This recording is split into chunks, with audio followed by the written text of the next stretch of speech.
a sério, com veracidade e prega a palavra de Deus com amor. Glória a Deus. Amém? Amém. Meus irmãos, nós vamos observar que o versículo 12 ele vai estar falando sobre por se multiplicar a iniquidade, o amor de muito ou de quase todos se esfriará. Vamos observar primeiro o capítulo de número 24.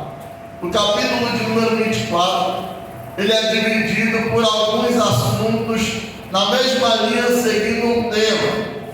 Capítulo 24, do versículo 1 até o versículo 2, vai falar sobre um sermão profético e a destruição do templo.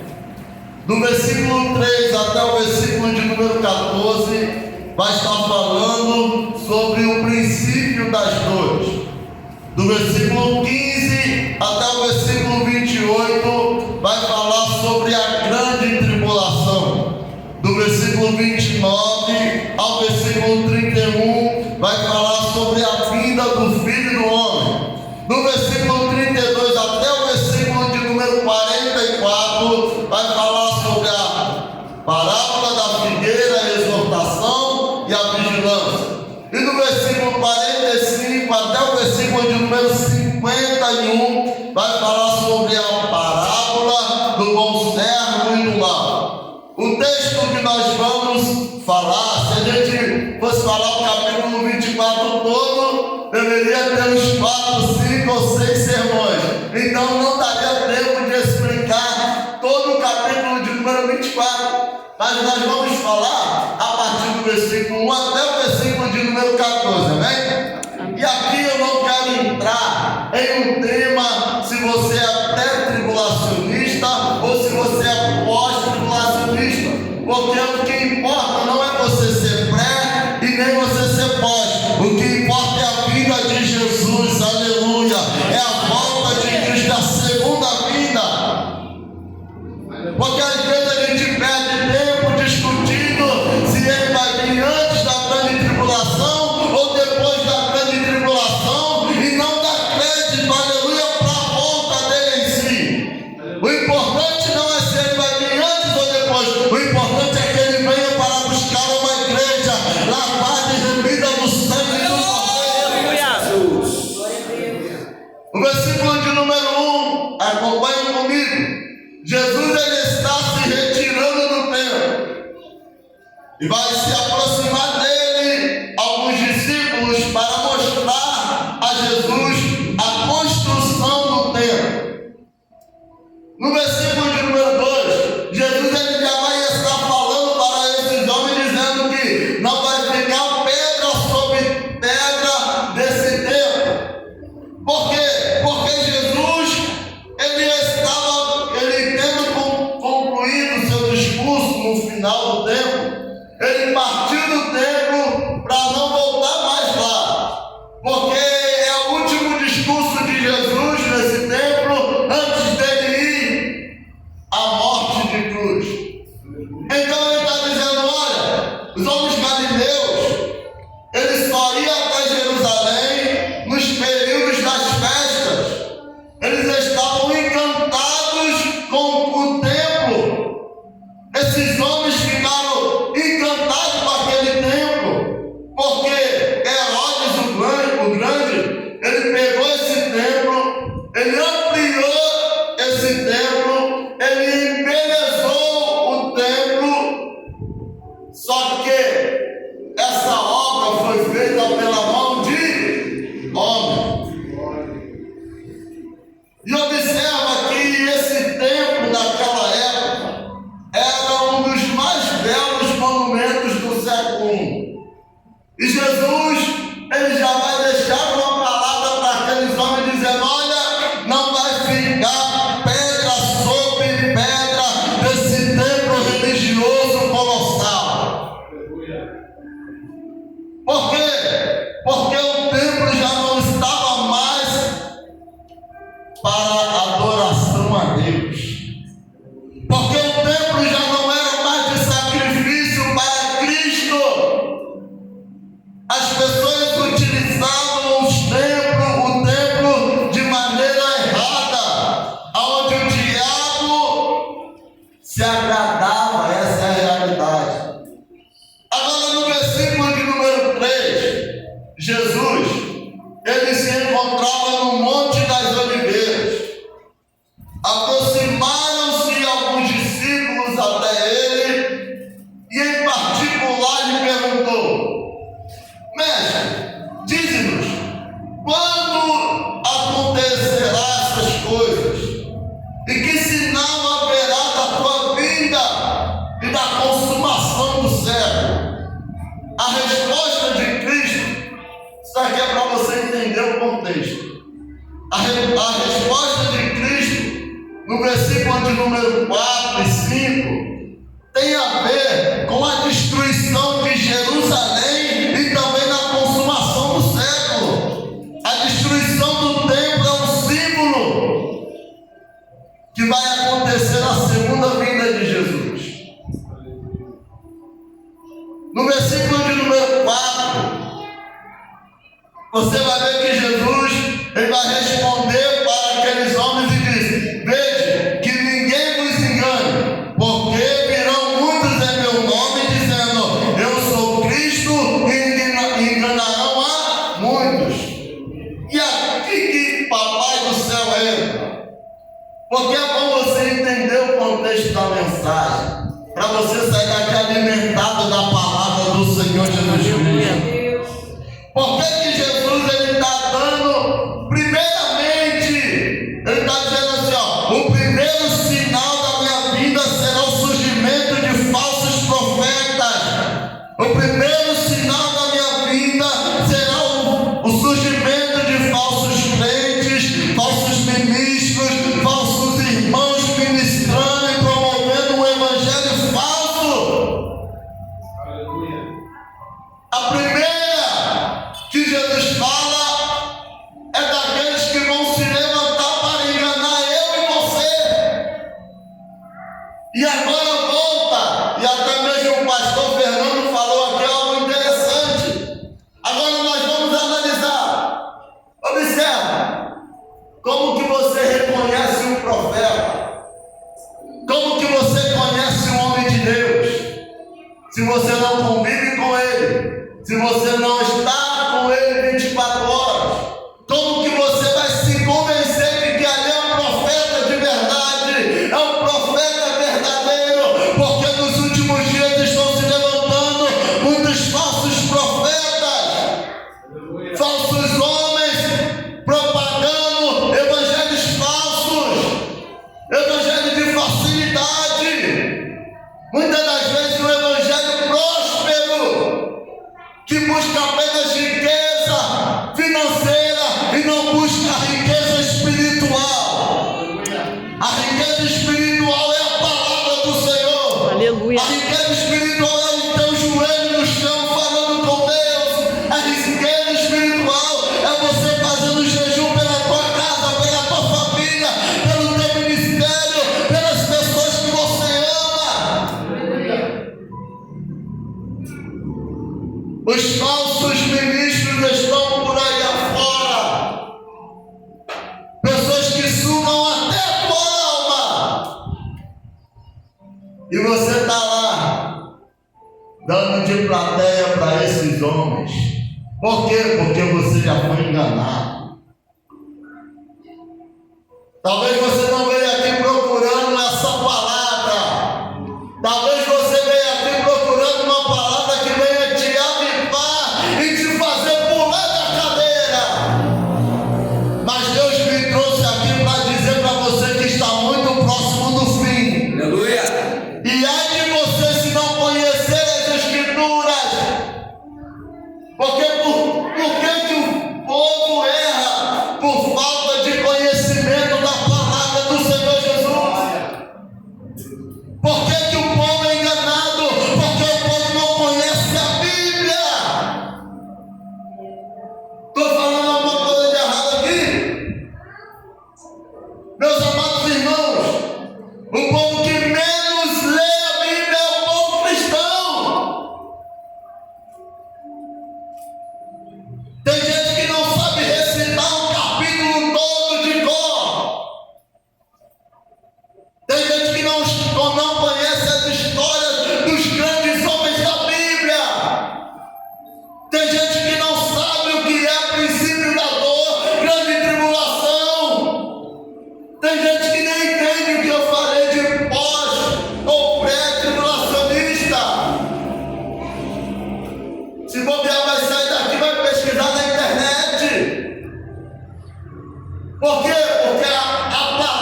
está sendo enganado, pastor. É porque está dando crédito para as coisas do mundo e não dá crédito para as coisas de Deus.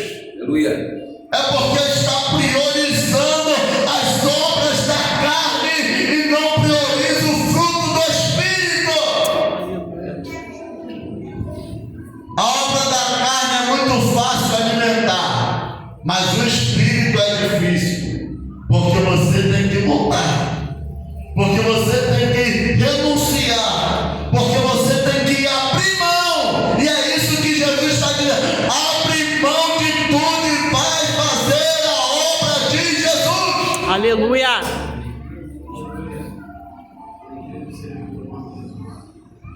O primeiro sinal é o ressurgimento e o surgimento de falsos profetas. Eu volto a dizer que profeta não é aquele que chega aqui, ó,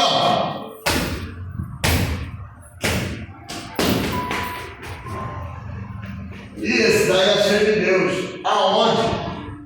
Às vezes pula aqui, mas vive uma vida pecaminosa lá fora. Às vezes canta aqui, mas vive uma vida de adultério, fornicação, mentira, fofoca lá fora. Às vezes até prega aqui. E quando eu falo aqui, não é na igreja não, é modo geral. É nos altares, é nos cultos. Mas nem tem uma vida de santidade com Deus. Pessoas que usam técnica em vez de usar a potência do Espírito Santo de Deus. Aleluia! Glória a Deus. Aleluia. Pessoas que preferem usar artimanhas do que serem dependentes da presença de Deus, do Espírito Santo. É por isso que está sendo enganado. E quando se levantar o falso profeta, o anticristo, aí que vai ser pior. Quando Jesus voltar, meu irmão, deixa eu dizer uma coisa para você: se você ficar, acabou. Se você não tem uma vida de leitura da palavra, oração, uma vida de fé, fazendo a obra, fazendo a vontade, se você não tem essa vida, quando Jesus voltar, acabou. Porque você já não vai ter mais esse Espírito Santo ativo como tem hoje. Ele não vai ter a mesma força que tem hoje. A palavra vai sumir das Bíblias. Imagina você procurando Bíblia e não encontrando. Como é que você vai ter entendimento? É daquilo que você adquire hoje. É do teu devocional. Quem lê Bíblia não é enganado. Estou certo ou errado? Quem lê Bíblia, às vezes observa. Quem lê Bíblia, se o pregador vem aqui à frente e falar alguma coisa que está errada, você já fica, ó, opa, isso aí não está batendo muito certo não. Nós temos que ser igual os crentes vereanos. Opa, calma aí. Falou ali, eu quero observar se é isso daqui mesmo. Vou pregar expositivo, deixa a Bíblia aberta. Eu quero ver se é isso mesmo que está sendo falado. Eu quero ver se tem veracidade na palavra de Deus. Aleluia. Enquanto você vier atrás de fogo, enquanto você vier atrás de movimento e não vier atrás da palavra, você não vai ser alcançado pelo Espírito Santo.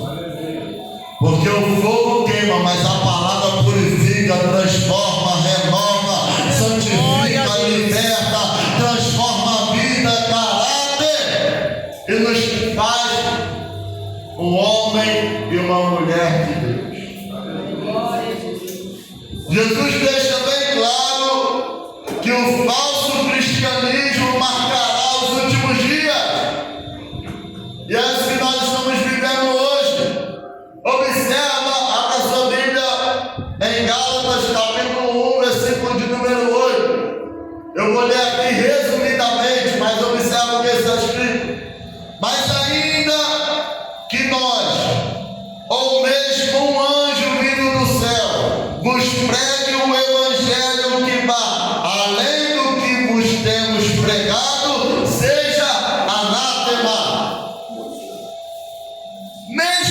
desça um anjo do céu e fala para você outro evangelho, meu Deus do céu, é anátema.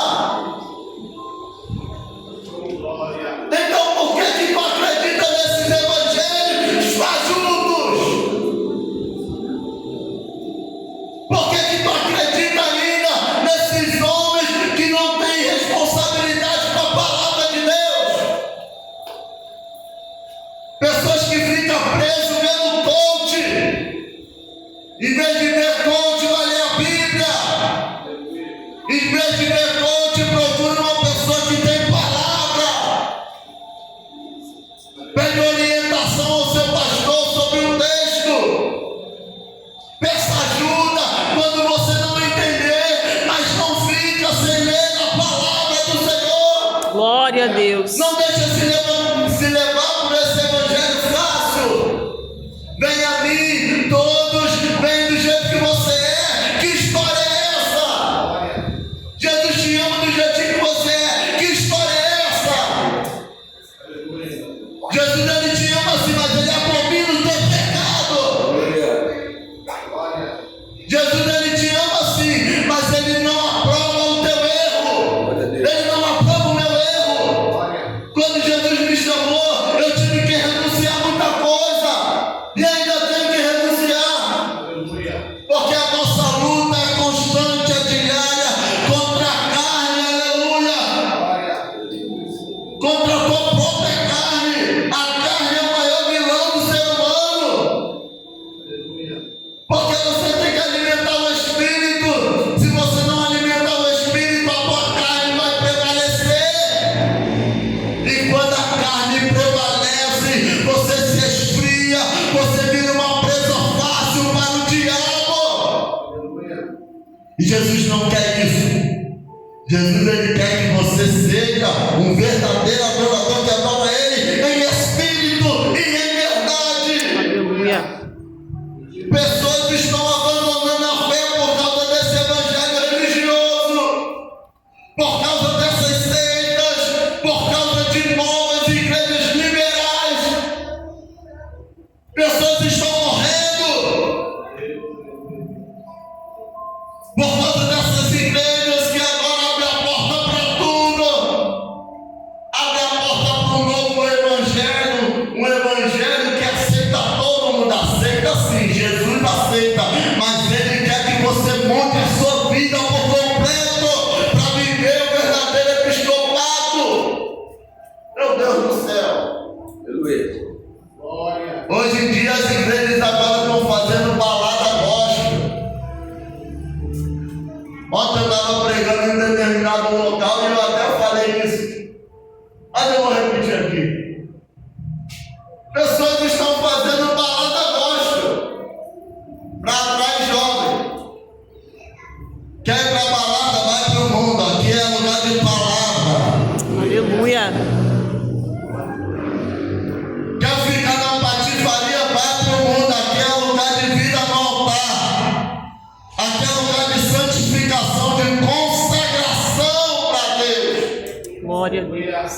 Abriram-se as portas para a balada gospel. Abriram-se as portas, a porta para o pagode gospel. Abriram a porta para o funk gospel. Aonde é que está Deus nisso? Quer lembrar do teu pagode quando você era do mundo? Vai para o mundo. Na casa do Senhor é lugar de relembrar que Ele morreu por mim, por você na cruz do Aleluia. Calvário, e Ele está à destra do Pai. Um dia vai voltar para buscar uma igreja que vai lutar para vencer. Aleluia. Ah, é porque eu quero aquela bebedinha, eu quero. Quer beber? Todo primeiro domingo do mês tem a Santa Ceia do Senhor. Bebe do sangue dele, aleluia, participa do sangue do corpo dele, que você vai beber. Não é desse jeito? Tem pessoas morrendo, jovem Anderson, porque estão acreditando em igrejas liberais, igrejas que abrem a porta para tudo e para todos, de qualquer forma, de qualquer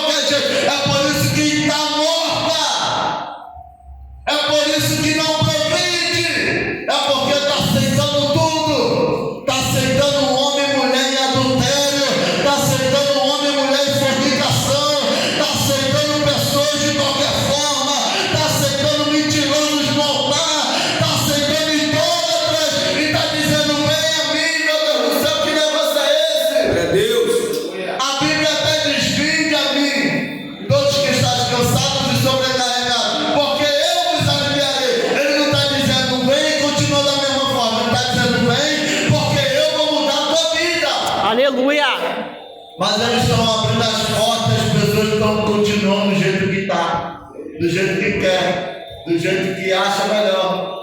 E Jesus não quer que você fique do jeito que você quer. Ele quer que você esteja do jeito que Ele quer na sua vida. Aleluia. Hoje em dia nós estamos vendo igrejas mortas por todo canto. E o amor está se esfriando a ponto de chegar à apostasia da fé. As mães ficam tão rindo das antigas. Eu te faço uma pergunta, irmão. Como que eram os cultos antigamente? Meu Deus, dá glória para Deus. Como eram os cultos antigamente? Eu não sou desse tempo não, mas ouvi meu pai falando. Meu pai falava que no culto de doutrina tinha pessoas sendo batizadas com o Espírito Santo de Deus. Meu pai falava que na escola dominical pessoas eram curadas e cheias da graça do Cordeiro de Deus. Meu pai falava que nos cultos anteriores e antigamente as pessoas vinham para a igreja, as igrejas eram lotadas, as crianças ficavam sentadinhas nos bancos e aí elas se levantassem. Os jovens eram tudo organizadinho e ai deles se fossem desorganizados. As igrejas eram bem estruturadas, as igrejas tinham ordem, tinham decência. Cadê? Esse dia eu fui pregar na igreja aí, por questão de ética a gente não fala, mas só o sangue. As crianças pareciam estar brincando em pique-pega na frente do altar. Correndo para cá, correndo para lá, correndo para cá, para lá. Aí tu olhava para o outro lado, tinha jovens jogando Free Fire dentro da igreja, jogando no telefone. Que mistério é esse? Que bagunça é essa no Evangelho? Que bagunça é essa? As igrejas perderam a essência. Perderam aquela essência do zelo com a palavra de Deus. Poucas pessoas abrem a porta para ouvir a mensagem que está sendo pregada hoje. Tem igrejas que você pregar essa mensagem nunca mais te chama para voltar. E ainda fala que você está pregando pesado, está descendo cajado. Por quê? Porque a palavra confronta o erro, confronta o pecado. E quem não aceita a palavra vai de encontro. Glória a Deus. Se levanta em oposição a você. Se levanta em oposição ao teu ministério. Pessoas olham e falam assim: não chama ele para pregar, não, porque a palavra dele é tudo. Eu não quero saber, eu pego a palavra do Senhor. Com o poder do Espírito Santo. Glória a Deus. Se não quiser me chamar, não chama. Mas aonde eu vou ministrar a palavra do Senhor. Por quê? Porque se eles fecham a porta lá, eu tenho meu trabalho para pregar. Eu tenho calçadão de Itapaí para pregar. Eu tenho ali em frente ao banco do Brasil uma praça para pregar a palavra do Senhor. Se fecharem as portas da igreja, você tem livre acesso de falar de Jesus aonde quer que tu andares. Aleluia, Jesus. No versículo 6, 7 e 8, vai falar diretamente dos princípios das dores.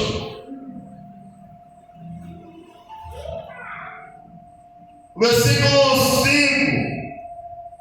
e o versículo 6 vai dizer assim: ouvireis falar de guerras e rumores de guerra. O 6. Não se assuste, porque é necessário acontecer. Princípio das dores, ok? E agora nós vamos entrar num assunto da realidade. Você viu os noticiários sobre a guerra entre Hamas e Israel? Observa, vai ouvir falar de guerra e rumores de guerra. Hamas e Israel. onde muitas pessoas morreram, foram presas, crianças morreram, outras sendo abusadas, mulheres sendo abusadas dentro dessa guerra. Se levantará nação contra nação, reino contra reino. Você também viu a guerra entre a Rússia e a Ucrânia, nação contra nação, reino contra reino. É o princípio das dores. Haverá fomes, terremotos em vários lugares. A fome é uma realidade em todo o mundo. E estava aí, será que não tem gente passando fome? Tem. A fome já alcançou terremotos. Eu andei pesquisando para trazer para a igreja.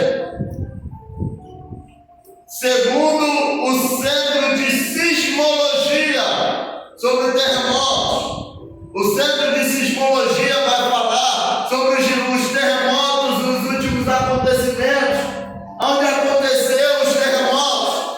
E os últimos terremotos registrados foram na China, Portugal, África, Bolívia, Venezuela, Chile.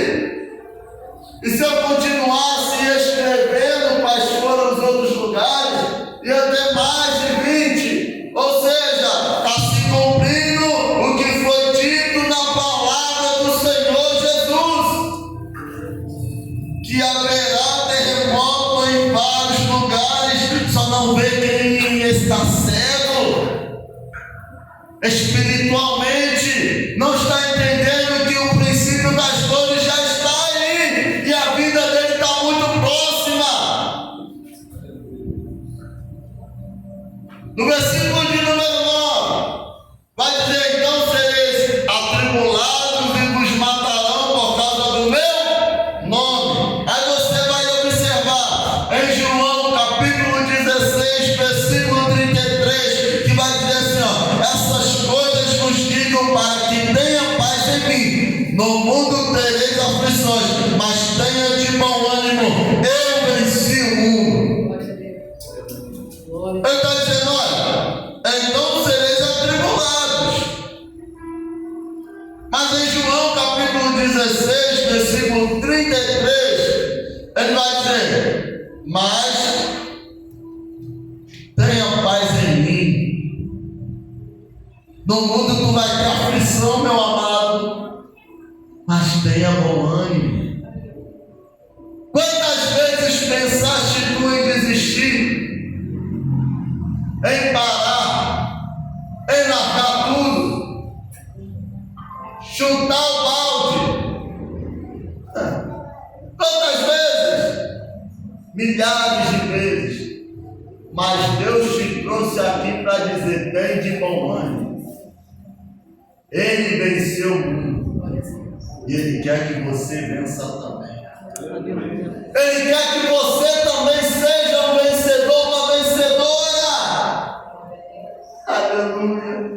Ele quer que um dia, quando Ele voltar para buscar a amada igreja, você esteja preparado para estar juntamente com o Cordeiro.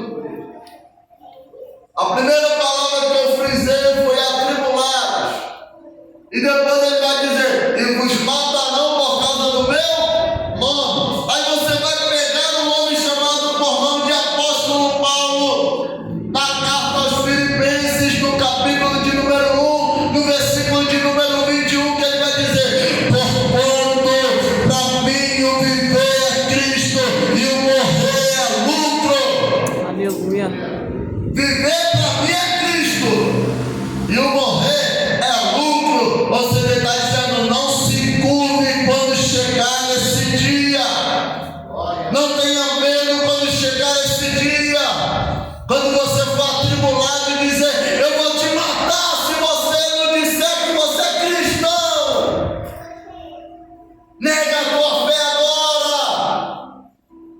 Paulo já está deixando bem claro: viver é Cristo E morrer com Cristo é lucro, é ganho. Cadê você que acredita nessa palavra? Aleluia, Deus. Aleluia, Jesus. No versículo de número 10.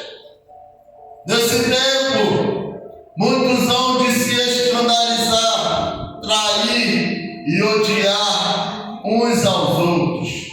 Meu irmão, deixa eu te fazer uma pergunta.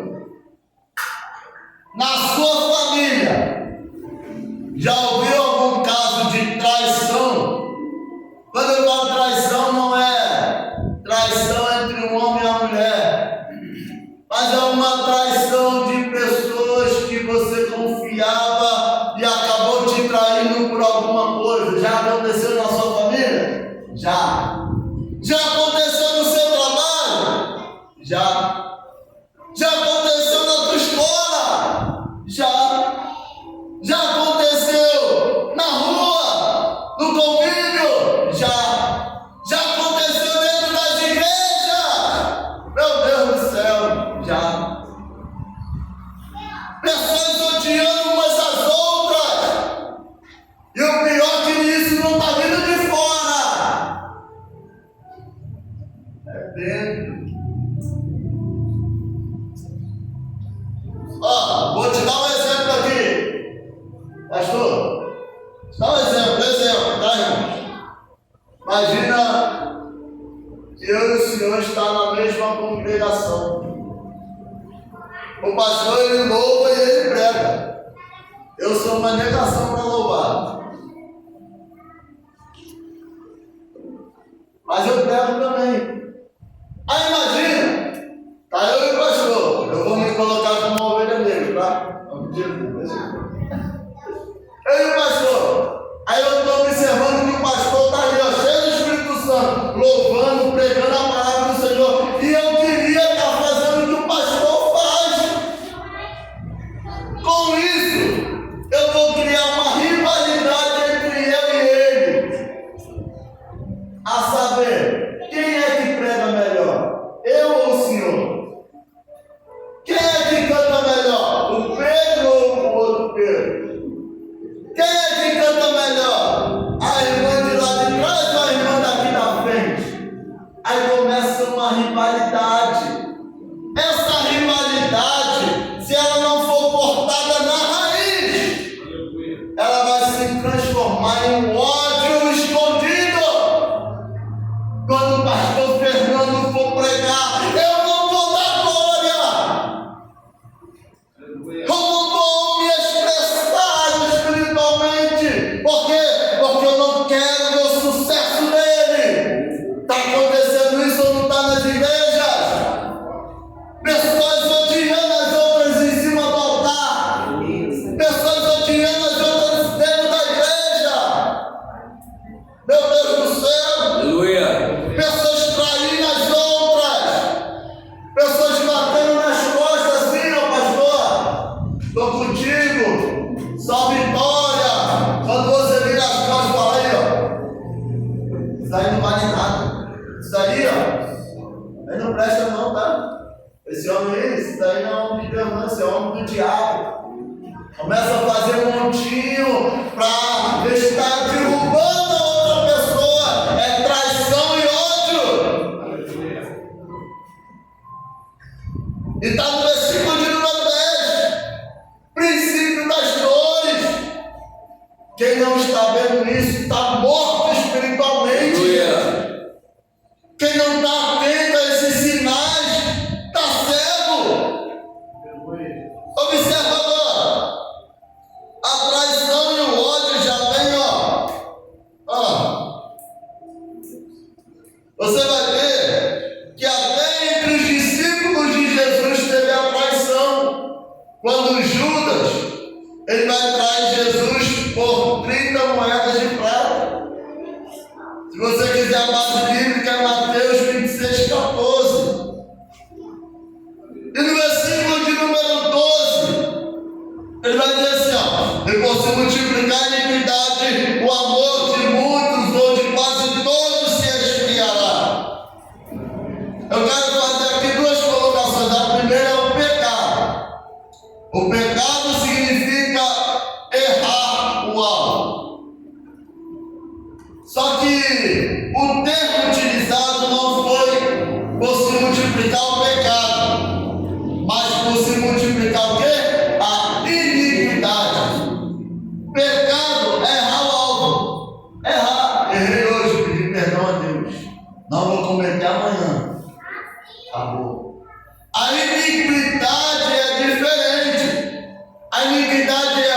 errar e continuar na mesma prática do erro. E com a cara lavada dizer assim, eu me perdoo, não vou mais fazer. Aí amanhã está fazendo de novo, iniquidade. Aí depois amanhã está fazendo de novo, iniquidade. Aí depois está fazendo de novo, iniquidade. E a gente fica com a cara lavada prometendo as coisas para Deus, sendo que Deus conhece você. Deus, eu não vou mais cometer esse erro, não. Eu não vou mais cometer esse meu pecadinho aqui de estimação, não. Ah, Jesus. Como Deus te conhece, meu pai. Você pode mentir para o teu pastor, pode mentir para mim, mas nunca tenta mentir para Deus. É melhor você falar, Deus, eu sou um pecador, eu sou um miserável, eu não tenho valor, eu sou isso, mas não minta para Deus. Não fala para ele uma coisa que você não vai conseguir cumprir, mas seja humilde de falar, Deus, me perdoa, me ajuda, eu preciso de ajuda do teu Espírito Santo para me largar essas coisas. Aleluia, glória a Jesus, glória a Deus. Ou seja, não continue praticando a iniquidade. No versículo de número 13, já estou encerrando, da glória. Aquele que perseverar até o fim, esse será salvo. Oh, meu Deus. Já quero te deixar aqui um recado importante. Quem é a igreja aqui? Dá glória para Jesus. A igreja significa igreja. Chamado de quê?